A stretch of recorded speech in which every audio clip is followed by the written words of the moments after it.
First of all, I want to congratulate all of you. Today, ceremony is yours. I have seen students, meritorious students, competing each other. This convocation is recognizing your talents. In this background, I want to tell only one thing. All of us has to take as a model for all our inspiration, none other than Her Excellency President of India.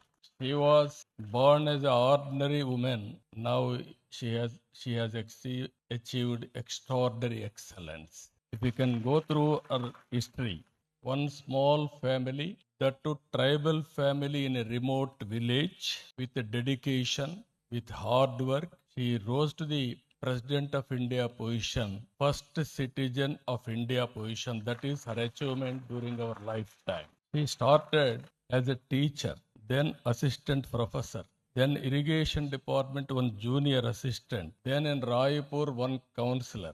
First academic service, then she entered into political service as counselor, then chairperson, then minister, then governor, then President of India. What else? All of us should have. This is the best example.